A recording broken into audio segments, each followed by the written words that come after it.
Hi ಎಲ್ಲರಿಗೂ ನಮಸ್ತೆ. China creations YouTube ಚಾನಲ್ಗೆ ಸ್ವಾಗತ. ನಮ್ಮ ಚಾನಲ್ನ ಇನ್ನೂ ಸಬ್ಸ್ಕ್ರೈಬ್ ಮಾಡ್ಕೊಂಡಿಲ್ಲ ಅಂದರೆ ಇವತ್ತೇ ಈಗಲೇ ಸಬ್ಸ್ಕ್ರೈಬ್ ಮಾಡ್ಕೊಳ್ಳಿ. ನಾನಿವತ್ತು ಒಂದೇ ಕಲರ್ನ ಯೂಸ್ ಮಾಡಿ ಯಾವ ರೀತಿ ಬೇಬಿ ಕುಚ್ಚು ಹಾಕೋದು ಅಂತ ಹೇಳ್ಬಿಟ್ಟು ನಿಮಗೆ ತೋರಿಸ್ಕೊಡ್ತಾ ಇದ್ದೀನಿ. ನೋಡಿ, ನಾನಿಲ್ಲಿ ಆಲ್ರೆಡಿ ಹಾಕಿದ್ದೀನಿ. ಎಷ್ಟು ಚೆನ್ನಾಗಿ ಬಂದಿದೆ ಮತ್ತು ತುಂಬ ಚೆನ್ನಾಗೂ ಕೂಡ ಕಾಣುತ್ತೆ. ಲುಕ್ ವೈಸು ಕೂಡ ಚೆನ್ನಾಗಿರುತ್ತೆ. ನೀವಿದು ಸಾರಿ ಒನ್ ಪಿನ್ ಮಾಡ್ಕೊಂಡು ಹುಡ್ಕೊಂಡ್ರಂತೂ ಇನ್ನೂ ತುಂಬ ಚೆನ್ನಾಗಿ ಕಾಣುತ್ತೆ. ಇವಾಗ ಇದು ಎಷ್ಟು ಆ್ಯಕ್ಚುಲಿ ಇದು ಟ್ರೆಂಡ್ ಇರೋದು, ಸೊ ಹಾಗಾಗಿ ನಾನು ನಿಮಗೆ ಇದನ್ನು ಹೇಳ್ಕೊಡ್ಬೇಕು ಅನ್ನಿಸ್ತು. ಸೊ ಅದಕ್ಕೆ ಸ್ಯಾರಿ ಕೂಡ ಅದೇ ಥರ ಬಂದಿತ್ತು, ಕಸ್ಟಮರು ಕೂಡ ಅದೇ ಥರ ಕೇಳಿದರು. ಹಾಗಾಗಿ ನಾನು ಇದನ್ನು ಯಾವ ರೀತಿ ಹಾಕೋದು ಅಂತೇಳಿ ತೋರಿಸ್ಕೊಡ್ತಾ ಇದ್ದೀನಿ. ಸೊ ನೋಡಿ, ಇಲ್ಲಿ ನಾನು ಇವಾಗ ಒಂದು ಸೂಜಿಗೆ ಅಂದರೆ ಬೇಬಿ ಕುಚ್ಚು ಹಾಕೋ ಸೂಜಿಗೆ 57 ದಾರನ ನೀಟಾಗಿ ಪೋಣಿಸ್ಕೊಂಡಿದ್ದೀನಿ. 57 ದಾರನ ನೀಟಾಗಿ ಒಂದು ಕಡೆ ಸೂಜಿಗೆ ನೀಟಾಗಿ ಹಾಕ್ಕೊಂಡು ಇವಾಗ ಸ್ಯಾರಿನ ದಿವಾನ್ ಮೇಲೆ ಹಾಕ್ಕೊಂಡಿದ್ದೀನಿ ನಾನಿಲ್ಲಿ. ನೀವು ಟೀಪಾಯ್ ಮೇಲೆ ಕೂಡ ಅಥವಾ ಮಂಚದ ಕೂಡ ನಿಮಗೆ ಹೈಟಿಗೆ ಯಾವ ಹೈಟಿಗೆ ನೀವು ಕುತ್ಕೊಂಡಾಗ ಹೈಟಿಗೆ ನಿಮ್ಗೆ ಯಾವುದು ಕಂಫರ್ಟಬಲ್ ಅನಿಸುತ್ತೋ ಅದಕ್ಕೂ ಕೂಡ ನೀವು ಆ ಥರ ಹಾಕ್ಕೊಂಡು ಕುತ್ಕೋಬೋದು. ಇಲ್ಲಿ ನೋಡಿ, ಜಿಗ್ಜಾಗು ಇಲ್ಲಿ ಸ್ವಲ್ಪ ಗ್ಯಾಪ್ ಕೊಟ್ಟಿರೋದ್ರಿಂದ ನಾನು ತುಂಬ ದೂರದಿಂದ ಹಾಕಿದ್ರೆ ಚೆನ್ನಾಗಿ ಕಾಣಲ್ಲ. ಸೊ ನೋಡಿರ್ಬೋದು, ಇದು ಹಿಂದೆ ಇದು ಮುಂದೆ.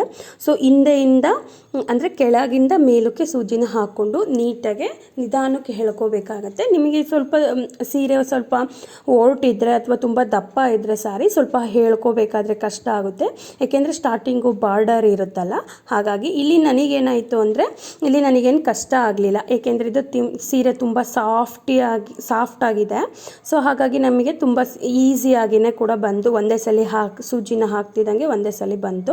ನೋಡಿ, ನೀವು ಇವಾಗ ನೀವು ಎಷ್ಟು ಉದ್ದ ಬೇಕೋ ಅಷ್ಟುದ್ದ ಕೆಳಗೆ ಇದು ಮಾಡಿಕೊಂಡು ಮೇಗ್ಲದ್ದು ಕೂಡ ನೀವು ನೀಟಾಗಿ ಕೆಳಗೆ ಮೇಲೆ ನೀಟಾಗೆ ಮಾಡಿಕೊಂಡು ಆ ಕಡೆ ಈ ಕಡೆ ದಾರ ಹೋಗ್ದಂಗೆ ನೋಡಿ ಇವಾಗ ನೀಟಾಗೆ ಮಾಡ್ಕೋಬೇಕು. ಈ ಥರ ಸಾಫ್ಟಾಗೆ ಮಾಡಿಕೊಂಡು ಗೋಲ್ಡನ್ ಥ್ರೆಡ್ನ ತೊಗೋಬೇಕಾಗತ್ತೆ. ಸೊ ನೋಡಿ, ಇಲ್ಲಿ ಗೋಲ್ಡನ್ ಥ್ರೆಡ್ನ ನಾನು ಇಲ್ಲಿ ಜರಿನ ಸೂಜಿಗೆ ಎರಡೆಳೆಯಾಗಿ ಹಾಕ್ಕೊಂಡು ಇಟ್ಕೊಂಡಿದ್ದೀನಿ. ಹಾಕ್ಕೊಂಬಿಟ್ಟು ನೋಡಿ, ಮೇಲಿಂದ ಕೆಳಗೆ ಸೂಜಿನ ಇಟ್ಕೊಂಡು ತುದಿದನ್ನ ಹೆಬ್ಬೆಟ್ಟಲ್ಲಿ ಇಟ್ಕೊಂಡು ಹಿಂದೆಯಿಂದ ಮುಂದಕ್ಕೆ ಈ ಥರ 3 ಸಲ ಹಾಕ್ಕೋಬೇಕಾಗತ್ತೆ. ನೀವು 3 ಸಲ ಹಾಕ್ಕೊಂಡ್ರೆ ಚೆನ್ನಾಗಿ ಬರುತ್ತೆ. ನೀವೇನಾದರೂ ಹೊಸ್ದಾಗಿ ಹಾಕ್ತಾಯಿದ್ರೆ 4 ಅಥವಾ 5 ಹಾಕ್ಕೊಳ್ರಿ. ಗೋಲ್ಡನ್ ಥ್ರೆಡ್ಡು ಜಾಸ್ತಿ ಬೇಕಂದ್ರೂ ಕೂಡ ನೀವು 6 ಟೈಮ್ ಕೂಡ ಹಾಕ್ಕೋಬೋದು. ಇಲ್ಲಿ ಇವರು ಗೋಲ್ಡನ್ ಥ್ರೆಡ್ಡು ಇದು ಗೋಲ್ಡನ್ ಕಲರೇ ಆಗಿರೋದ್ರಿಂದ ಅಂದರೆ ಆರೆಂಜ್ ಕಲರ್ ಆಗಿರೋದ್ರಿಂದ ನಾನಿಲ್ಲಿ 3 ಸಲ ಹಾಕ್ಕೋತಾ ಇದ್ದೀನಿ. ನಾನು ಎಲ್ಲದಕ್ಕೂ 3 ಅಥವಾ 4 ಸಲ ಹಾಕ್ಕೊತೀನಿ. ನೋಡಿ, ಗಂಟಾಯಿತು. ನೀಟಾಗಿ ಮತ್ತೆ ಲೆವೆಲ್ ಮಾಡ್ಕೊಬೇಕಾಗತ್ತೆ. ಕೈಯಲ್ಲಿ ನೀವು ಲೆವೆಲ್ ಮಾಡಿಕೊಂಡು ನೀವು ಫಸ್ಟು ನೀವು ಫಿಕ್ಸ್ ಮಾಡ್ಕೊಂಡಿರ್ತೀರಲ್ವ, ನನಗೆ ಇಷ್ಟೇ ಉದ್ದ ಕುಚ್ಚಬೇಕು ಅಂತ, ಯಾವ ಲೆವೆಲಿಗೆ ಬೇಕು ಅಂತ ನೀವು ಅಳತೆ ಮಾಡಿ ಮಾಡ್ಕೊಂಡಿರ್ತೀರ, ಗಂಟು ಹಾಕ್ಕೊಂಡಿರ್ತೀರೋ ಅದೇ ಲೆವೆಲಿಗೆ ಕಟ್ ಮಾಡ್ಕೊಬೇಕಾಗತ್ತೆ. ನೋಡ್ತಾ ಇರ್ಬೋದು, ನಾನಿಲ್ಲಿ ಇಷ್ಟು ಚಿಕ್ಕದಾಗೇ ಬೇಬಿ ಕುಚ್ಚು ಆ್ಯಕ್ಚುಲಿ ಇಷ್ಟು ಚಿಕ್ಕದಾಗಿದ್ರೆ ತುಂಬ ಚೆನ್ನಾಗಿ ಕಾಣುತ್ತೆ. ನೋಡಿ, ನಾನು ಮತ್ತೆ ಯಾವ ರೀತಿ ಹಾಕೋದು ಅಂತ ತೋರಿಸ್ತಾ ಇದ್ದೀನಿ. ಮತ್ತೆ ಕೆಳಗಿಂದ ಮೇಲೆ ಸೂಜಿನ ದಾರನ ನೀಟಾಗಿ ಹೇಳ್ಕೊಂಡು ನೋಡ್ತಾ ಇರ್ಬೋದು ನೀವಿಲ್ಲಿ ನಾವು ಕೆಳಗೆ ನೀಟಾಗಿ ಇಟ್ಕೊಂಡು ನೋಡಿ ಇವಾಗ ಹೆಬ್ಬೆಟ್ಟಲ್ಲಿ ಸಮನಾಗಿ ಮಾಡ್ಕೋತೀನಿ. ಅಂದರೆ ಫಸ್ಟು ನಾವು ಯಾವ ಕುಚ್ಚನ್ನ ಕಟ್ಟಿದ್ವೋ ಅದೇ ಲೆವೆಲಿಗೆ ಸ್ಯಾರಿ ಫುಲ್ಲು ಕಟ್ಕೋಬೇಕಾಗತ್ತೆ. ನೀವು ಒಂದು ತುಂಡ ಕಟ್ಟಿದ್ರೆ ಮತ್ತೆ ಕಸ್ಟಮರ್ ಕೂಡ ಸ್ಯಾರಿಗಳನ್ನ ನಿಮಗೆ ಕೊಡಲ್ಲ. ಲುಕ್ ವೈಸ್ ಅಂದರೆ ನೀವು ಎಷ್ಟೇ ನೀಟಾಗಿ ಇದು ಮಾಡಿದ್ರು ಲೆವೆಲ್ ಮಾಡ್ಕೊಂಡಿದ್ರು ಕುಚ್ಚನ್ನ ಒಂದೇ ಲೆವೆಲಿಗೆ ಕಟ್ಟಿ, ಆವಾಗ ನಿಮಗೆ ನೋಡೋದಕ್ಕೂ ಕೂಡ ತುಂಬ ಚೆನ್ನಾಗಿ ಕಾಣುತ್ತೆ. ನೋಡಿ, ಇವಾಗ ನಾನು ಮತ್ತೆ 3 ಸಲ ನಾಟ್ ಹಾಕ್ಕೊಂಡು ಮೇಲಿಂದ ಕೆಳಗೆ ಕುಚ್ಚಿಂದ ಹೇಳ್ಕೊತಾ ಇದ್ದೀನಿ. ನೋಡಿ, ಮತ್ತೆ ನಾನು ಇವಾಗ ನೀಟಾಗಿ ಲೆವೆಲ್ ಮಾಡಿಕೊಂಡು ನೋಡಿ ಫಸ್ಟು ಕಟ್ಟಿದ್ನಲ್ಲ ಅದೇ ಲೆವೆಲಿಗೆ ನಾನು ಮತ್ತೆ ಇಲ್ಲಿ ಕಟ್ ಮಾಡ್ಕೊತಾ ಇದ್ದೀನಿ ಇದು ಕುಚ್ಚನ್ನ ನೋಡ್ತಿರ್ಬೋದು. ಮತ್ತೆ ನಾನು ನೋಡಿ ಇವಾಗ ನಿಮಗೆ ಇನ್ನೊಂದನ್ನ ತೋರಿಸ್ತಾ ಇದ್ದೀನಿ. ಸೊ ನೋಡಿ, ಕೆಳಗಿಂದ ಮೇಲೆ ಹೇಳ್ಕೊಂಡು ಮತ್ತೆ ಪಕ್ಕದಲ್ಲಿ ಕುಚ್ಚು ಹಾಕಿರ್ತೀರಲ್ಲ ಅದು ಕೂಡ ದಾರ ಬಂದ್ಬಿಡುತ್ತೆ. ಸೊ ಹಾಗಾಗಿ ಅದಕ್ಕೆ ಒಂಚೂರು ಗ್ಯಾಪ್ ಕೊಟ್ಕೊಂಡು ಸ್ವಲ್ಪ ದೂರ ಗ್ಯಾಪ್ ಕೊಟ್ಕೊಂಡೆ ಹಾಕ್ಕೋಬೇಕಾಗುತ್ತೆ.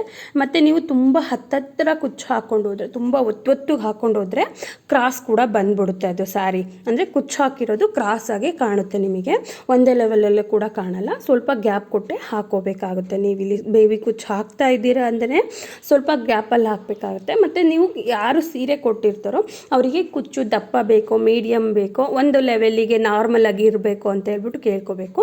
ಒಬ್ಬೊಬ್ಬರಿಗೆ ತುಂಬ ದಪ್ಪಗೆ ಇಷ್ಟಪಡ್ತಾರೆ. ಸೊ ಯೂಶ್ವಲಿ ಇದ್ರೆ ಸಾಕು, 57 ದಾರ ತೊಗೊಂಡ್ರೆ ಸಾಕಾಗುತ್ತೆ. ಇಲ್ಲ ಒಬ್ಬೊಬ್ಬರಿಗೆ ತುಂಬ ಕುಚ್ಚನ್ನೇ ದಪ್ಪ ಬೇಕು ಅಂತ ಕೇಳೋರಿಗೆ ನೀವು 60 ರಿಂದ 65 ಎಳೆ ತೊಗೊಂಡ್ರೆ ಅಲ್ಲಿಗೆ ಡಬಲ್ ಬರುತ್ತೆ. 60 ಎಳೆ ತೊಗೊಂಡ್ರೆ ಸೂಜಿಗೆ ಹಾಕ್ಕೊಂಡಾಗ 120 ಆಗುತ್ತೆ. 120 ಆದಾಗ ಮತ್ತು ಅದನ್ನು ಒಂದೇ ಸಲ ಹೇಳ್ಕೊಂಡಾಗ ನಿಮಗೆ ಡಬಲ್ ಆಗುತ್ತೆ. ಅಂದರೆ ಅಲ್ಲಿಗೆ ನಿಮಗೆ 120 ಅಂದರೆ 240 ಆಗುತ್ತೆ, ಆವಾಗ ದಪ್ಪ ಬರುತ್ತೆ ನಿಮಗೆ. ನಾನಿಲ್ಲಿ 50 ತೊಗೊಂಡಿರೋದ್ರಿಂದ ಇಲ್ಲಿ 200 ಆಗಿದೆ ನನಗೆ ಕುಚ್ಚುಗಳು.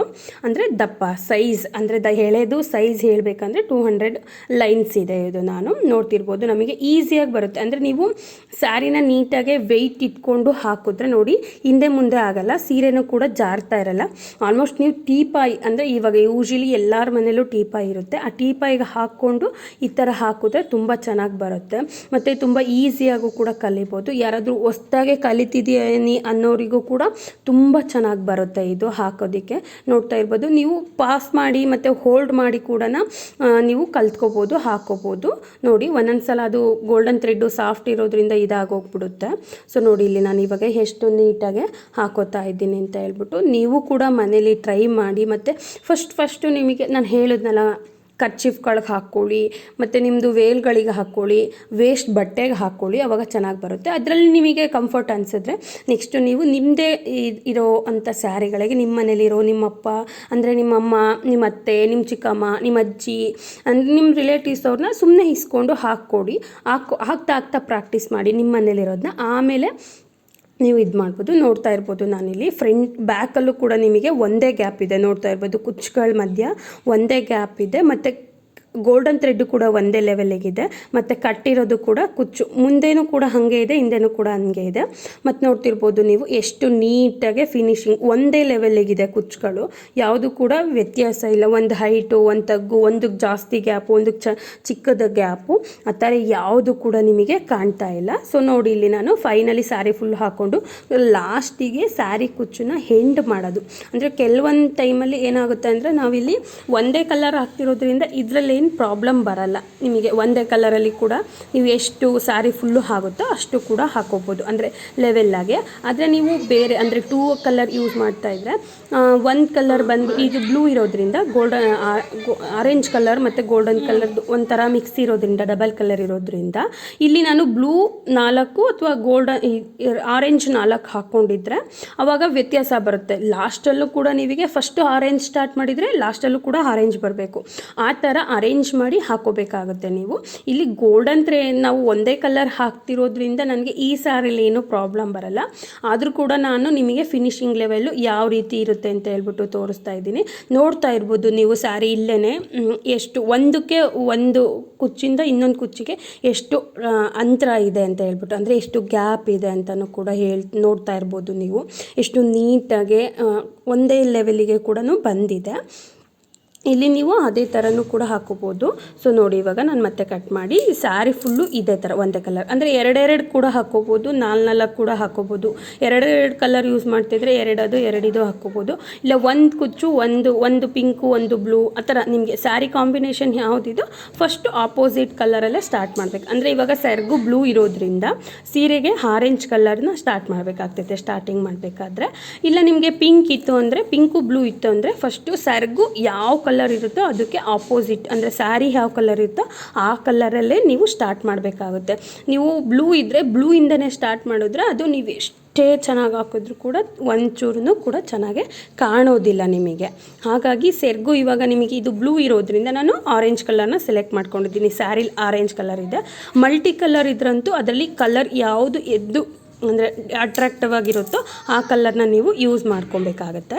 ನೋಡ್ತಾ ಇರ್ಬೋದು ನೋಡಿ ಇಲ್ಲಿ ನನಗೆ ಇವಾಗ ಫಿನಿಶಿಂಗ್ ಲೆವೆಲ್ ಬಂದಿದೆ. ನಾನು ಲಾಸ್ಟಲ್ಲಿ ಹಾಕ್ತಾ ಇದ್ದೀನಿ ಒಂದನ್ನು. ಇಲ್ಲಿ ಇದು ಏನಾದಾಗಂದರೆ ಜಿಗ್ಸಾಗು ಕಸ್ಟಮರೇ ಮಾಡಿಸ್ಕೊಟ್ಟಿದ್ದರಿಂದ ಇದು ಸ್ವಲ್ಪ ಚೆನ್ನಾಗಿ ಬಂದಿಲ್ಲ. ನೋಡಿ ಸೈಡಿಗೆ ಹೋಗಿದೆ, ಅಂದರೆ ಇದು ಅವರು ಅಂಗಡಿಯವರು ಈ ಶಾಪವ್ರು ನಾಟಾಗಿ ಮಾಡಿಕೊಟ್ಟಿಲ್ಲ. ಅಂದರೆ ಜಿಗ್ಸಾಗ್ದು ಮಿಷಿನ್ ಹಾಳಾಗಿತ್ತು ಅವ್ರದ್ದು ಕೂಡ. ಹಾಗಾಗಿ ನಾನಿಲ್ಲಿ ತುದಿದನ್ನು ಕೂಡ ಇದಕ್ಕೆ ಸೇರಿಸ್ಬಿಟ್ಟು ನಾನು ನೀಟಾಗೆ ಫಿನಿಶ್ ಮಾಡಿ ಕೊಡ್ತಾಯಿದ್ದೀನಿ. ಏಕೆಂದರೆ ನಾವು ಹಾಕಿದ್ದು ಕೂಡ ನೀಟಾಗೆ ಕಾಣಬೇಕಲ್ವಾ.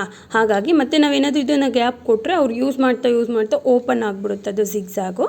ಹಾಗಾಗಿ ನೋಡಿ ಎಷ್ಟು ನೀಟಾಗೆ ಬಂದಿದೆ ಅಂತ ಹೇಳ್ಬಿಟ್ಟು. ನೋಡಿ ಇವಾಗ ಸ್ಯಾರಿದ ಫುಲ್ಲು ವೀಡಿಯೋನ ನಾನು ನಿಮಗೆ ತೋರಿಸ್ತೀನಿ. ಅಂದರೆ ಸ್ಯಾರಿ ಕುಚ್ಚಿಂದು ಎಷ್ಟು ಚೆನ್ನಾಗಿ ಬಂದಿದೆ ಅಂತ ಹೇಳ್ಬಿಟ್ಟು ನೋಡ್ತಾ ಇರ್ಬೋದು. ನಿಮಗೆ ಎಲ್ಲ ಕಡೆಯೂ ಒಂದೇ ಲೆವೆಲಿಗೆ ಕೂಡ ಇದೆ.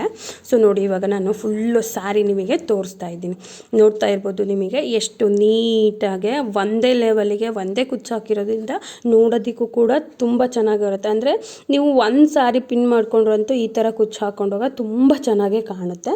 ಅಂದರೆ ಇವಾಗ ನಿಮಗೆ ಕ್ರೋಶದೆಲ್ಲ ಕಲಿಯೋದಕ್ಕೆ ಕಷ್ಟ ಆಗ್ತಿದೆ ಅನ್ನೋರು ಕೂಡ ಇದನ್ನು ಸಿಂಪಲ್ಲಾಗಿ ಬೇಬಿ ಕುಚ್ಚನ್ನು ಹಾಕೋಬೋದು. ಅಂದರೆ ನೀವು ಬೇರೆಯವ್ರಿಗೆ ಕೊಟ್ಟರೆ ಒಂದು ಬೇಬಿ ಕುಚ್ಚಿಗೆ 250 ಅಥವಾ 300 ಚಾರ್ಜ್ ಮಾಡ್ತಾರೆ.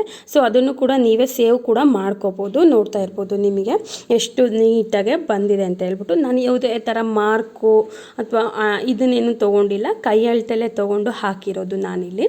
ಸೊ ನಿಮಗೆ ಅದು ಹಾಕಬೇಕಾದ್ರೆ ನೀವು ಅರ್ಧ ಇಂಚಿಗೆ ಹಾಕಿ. ಫಸ್ಟು ಸ್ಯಾರಿಗೆ ಏನಾದರೂ ಟ್ರೈ ಮಾಡ್ತಿದ್ರೆ ನೀವು ಟೇಪಲ್ಲಿ ಅರ್ಧ ಇಂಚಿಂದು ಮಾರ್ಕ್ ಮಾಡ್ಕೊಂಡು ಹಾಕಿ. ಆವಾಗ ನಿಮಗೆ ತುಂಬ ಸುಂದರವಾಗಿ ತುಂಬ ಚೆನ್ನಾಗಿ ಕೂಡ ಬರುತ್ತೆ. ನೋಡ್ತಾ ಇರ್ಬೋದು ಇವಾಗ ಸ್ಯಾರಿ ಫುಲ್ಲು ಫಿನಿಶ್ ಆಗಿದೆ ನೋಡಿ. ಅಂದರೆ ಸ್ಯಾರಿ ಬ್ಲೂ ಮತ್ತು ಆರೆಂಜ್ ಇರೋದ್ರಿಂದ ನೋಡಿ ಇಲ್ಲಿ ಎಷ್ಟು ಚೆನ್ನಾಗಿ ಕಾಣ್ತಿದೆ ಅಂತ ಹೇಳ್ಬಿಟ್ಟು ನೋಡ್ತಾ ಇರ್ಬೋದು. ಎಷ್ಟು ಚೆನ್ನಾಗಿ ಬಂದಿದೆ ಅಲ್ವಾ. ಸೊ ನಿಮಗೂ ಕೂಡ ಈ ಫುಲ್ಲು ಅಂದರೆ ನಾನು ಸ್ಯಾರಿ ಹಾಕಿರೋ ಕುಚ್ಚು ಮತ್ತು ನಿಮಗೆ ಹೇಳ್ಕೊಟ್ಟಿರೋದು ನಿಮ್ಗೆ ಅರ್ಥ ಆಗಿದ್ದರೆ ಈ ವಿಡಿಯೋನಾಗ ಒಂದು ಲೈಕ್ ಮಾಡಿ. Thank you.